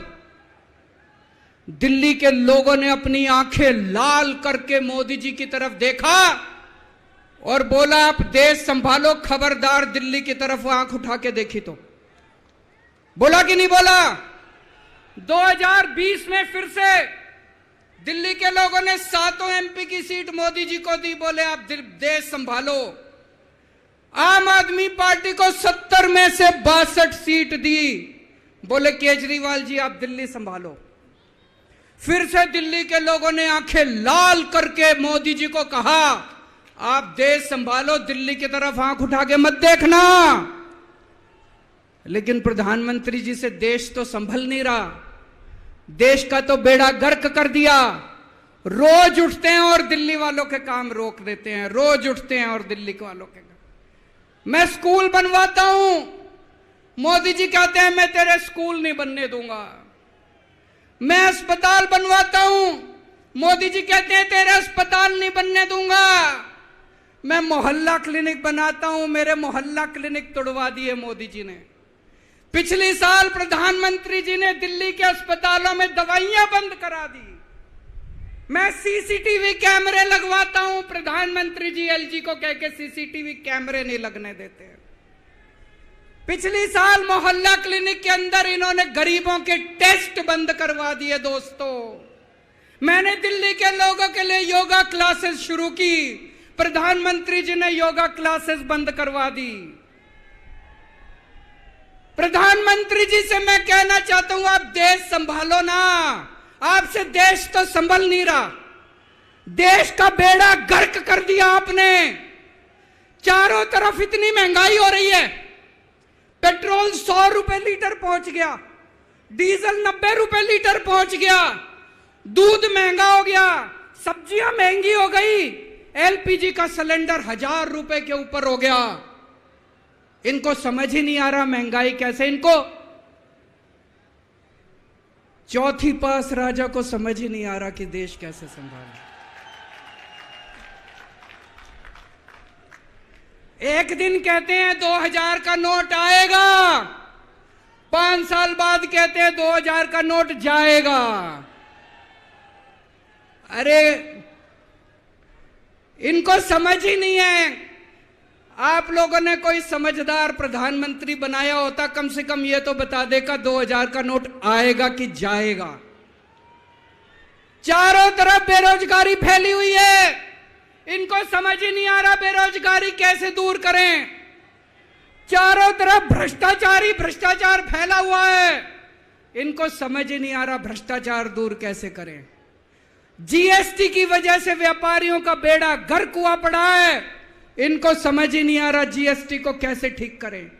पूरे देश का रेलवे में मेरी आप लोगों से गुजारिश है, एक टेस्ट करके देखना। कोई 2nd class AC, 3rd AC, 2nd class की टिकट खरीद लेना, 2nd क्लास स्लीपर की। एक बारी रेल में जाके देखो इन्होंने रेलवे का क्या हाल कर दिया।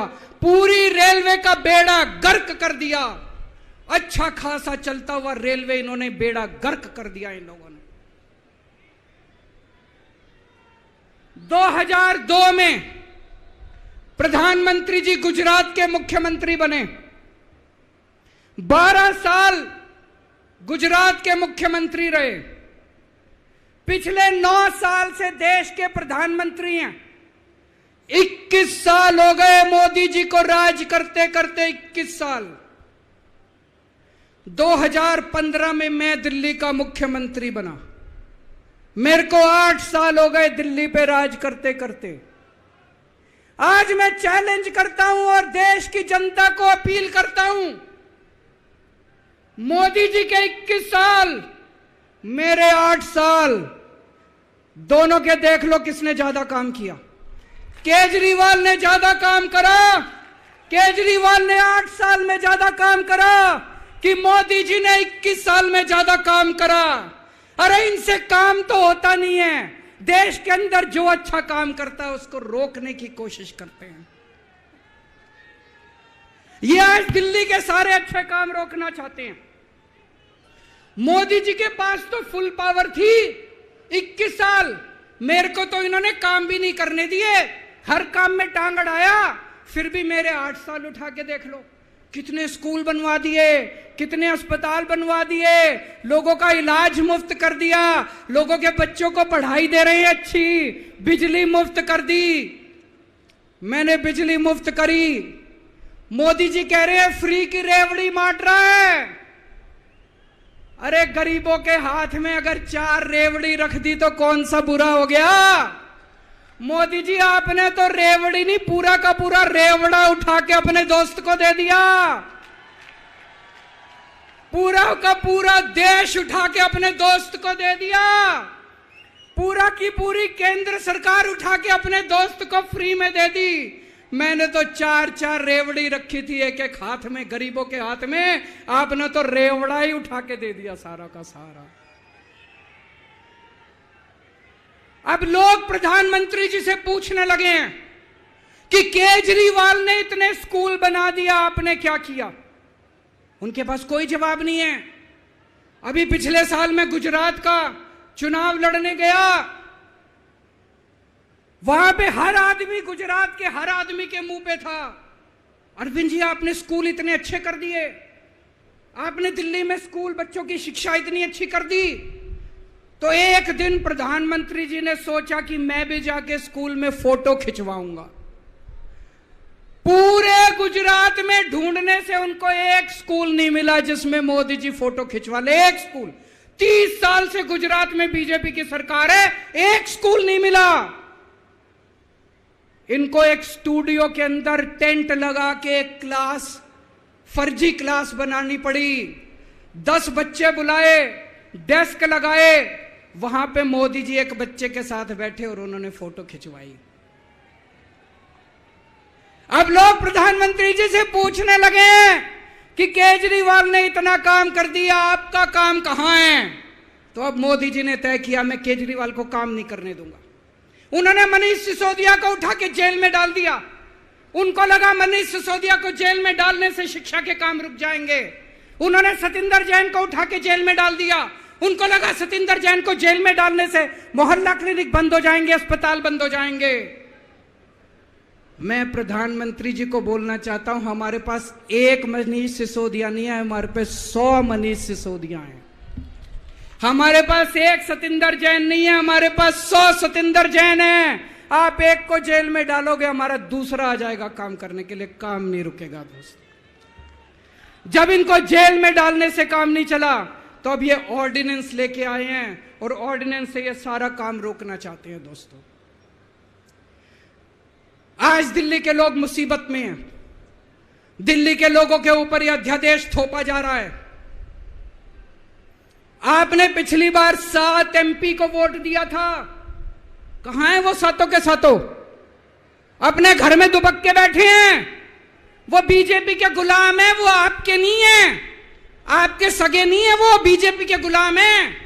आपको कल को मुसीबत आती है तो केवल आपका बेटा, आपका भाई केजरीवाल आपके साथ खड़ा है, वो कभी खड़े नहीं होंगे दोस्तों।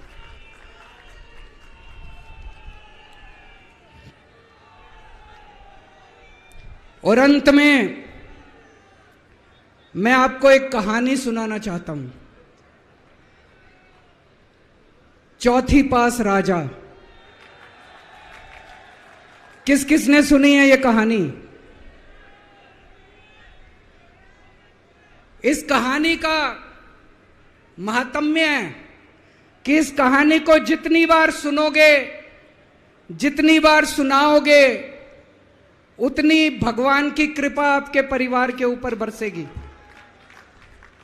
इस कहानी का जितना प्रचार प्रसार करोगे, उतना देश की तरक्की होगी, उतना समाज की तरक्की होगी। तो जिन लोगों ने कहानी सुनी है वो भी बड़े ध्यान से दोबारा सुनना, अच्छे से सुनना और इसका खूब प्रचार प्रसार करना। ये कहानी एक राजा की है, एक चौथी पास राजा की कहानी है। एक अहंकारी राजा की कहानी है, एक भ्रष्टाचारी राजा की कहानी है। आप लोगों ने राजा और रानी की कई कहानियां सुनी होंगी। इस कहानी में राजा तो है, रानी नहीं है।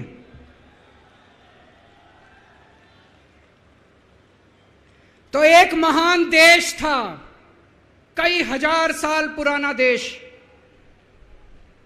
उस देश के एक गांव में एक बच्चा पैदा हुआ, बहुत गरीब घर में एक बच्चा पैदा हुआ। तो जैसे गांव के अंदर बच्चा पैदा होने पे ज्योतिषी आते हैं, ज्योतिषी आके बच्चे का भविष्य बताते हैं, ऐसे गांव का ज्योतिषी आया, उसने बच्चे की कुंडली देखी और बच्चे की मां को बोला कि माई, तेरा बेटा बड़ा होके बहुत बड़ा सम्राट बनेगा। माई को समझ नहीं आया, मैं इतनी गरीब, मेरा परिवार इतना गरीब, मेरा बेटा सम्राट कैसे बनेगा। खैर, बच्चा धीरे धीरे बड़ा होने लगा। गांव के सरकारी स्कूल में उसका एडमिशन करा दिया। उसका पढ़ने लिखने में मन नहीं लगता था। पढ़ते पढ़ते, क्लास करते करते चौथी में आके उसने नाम कटवा लिया। उसका पढ़ाई लिखाई में मन नहीं लगता था। बगल में, गांव के बगल में एक रेलवे स्टेशन था। घर में बहुत गरीबी थी। वो बच्चा वहां स्टेशन पे जाके चाय बेचने लगा।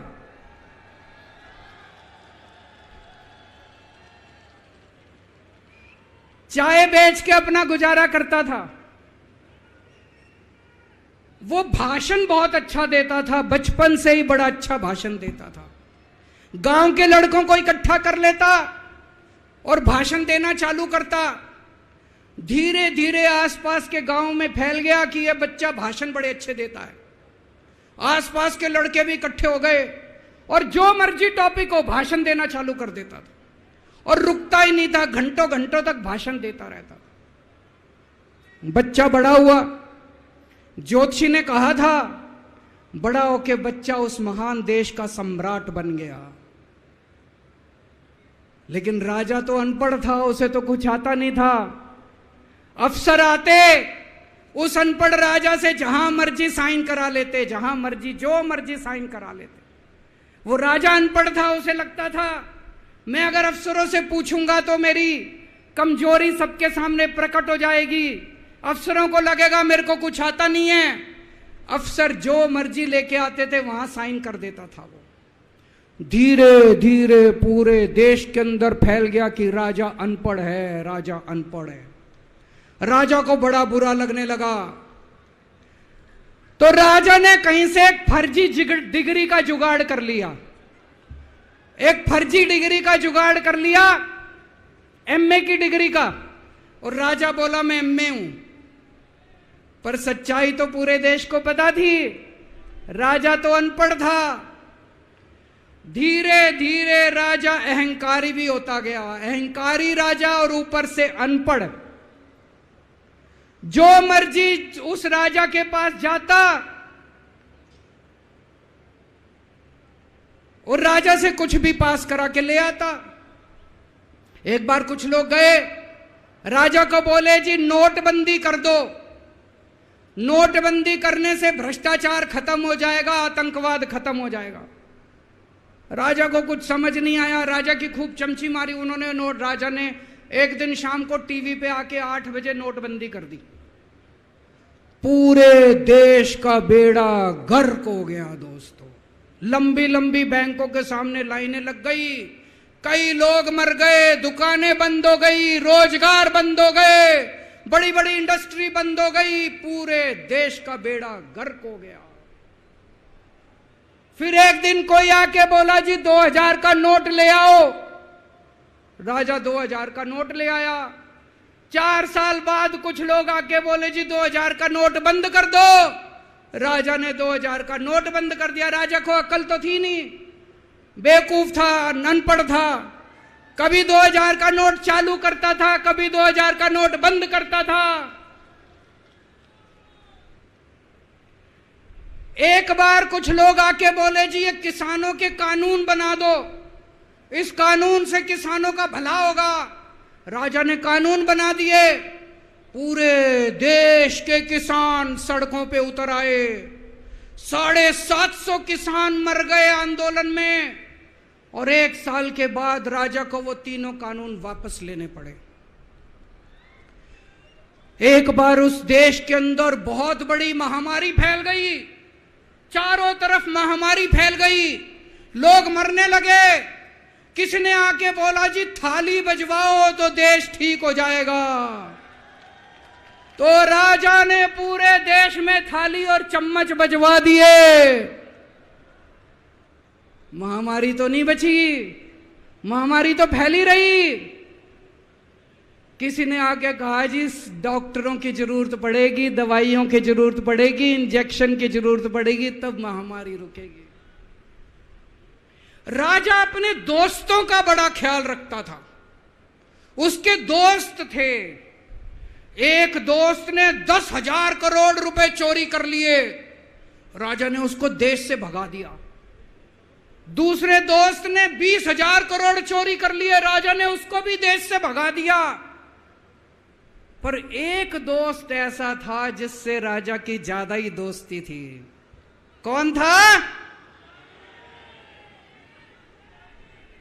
उसको उन्होंने सारे एयरपोर्ट बेच दिए, सारे जहाज बेच दिए, सारे सी पोर्ट बेच दिए, उन्होंने आसमान बेच दिया, जमीन बेच दी राजा ने, खदानें बेच दी। उस दोस्त पे राजा मेहरबान था।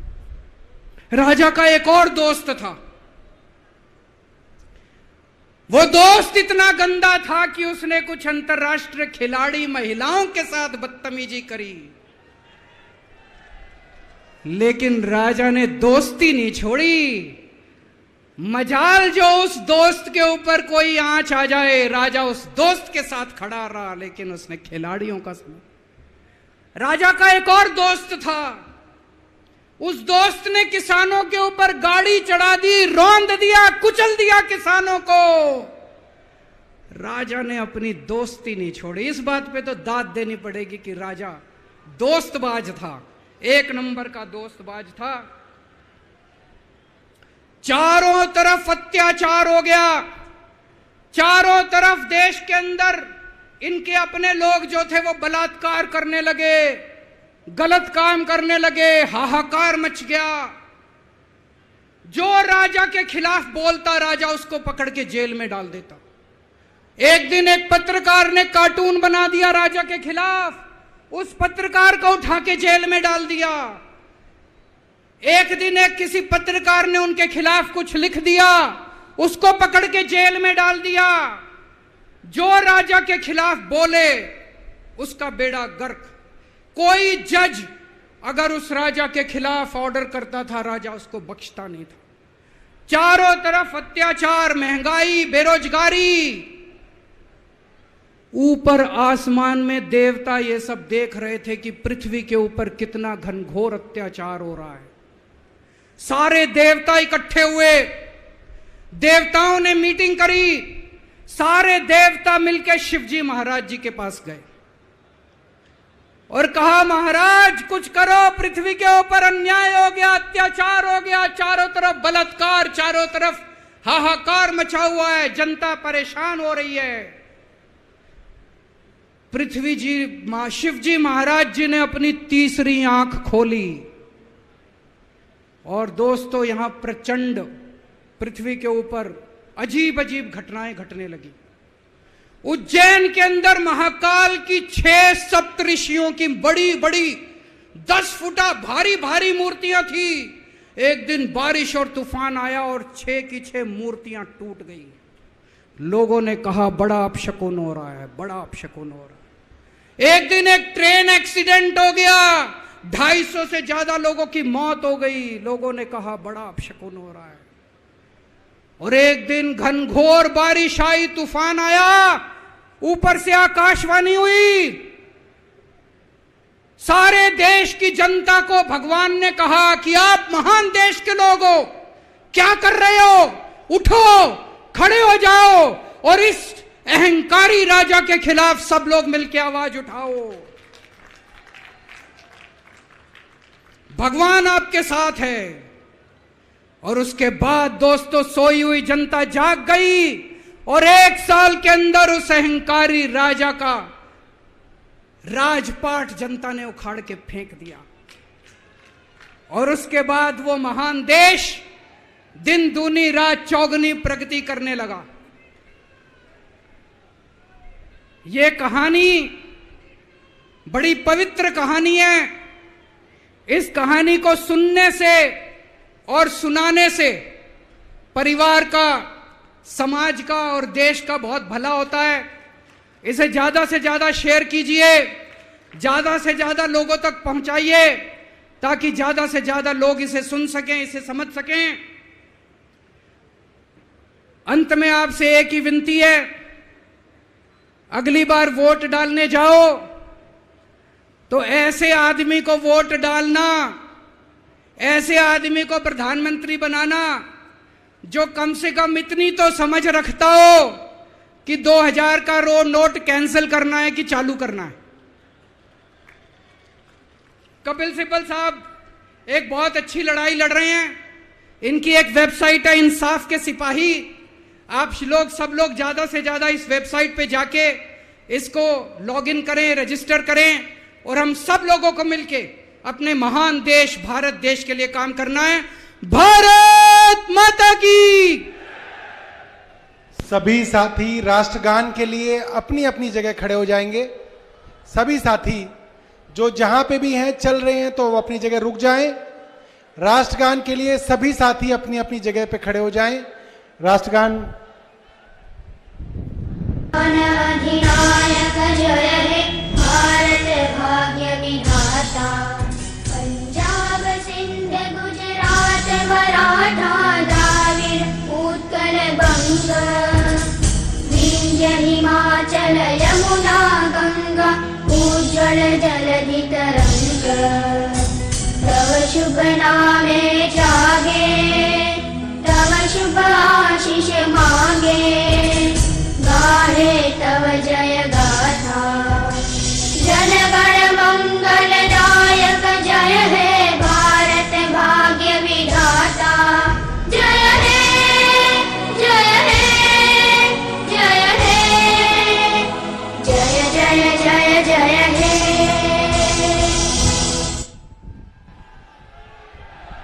भारत माता की। सभी साथी जब बाहर निकले, आराम आराम से निकले।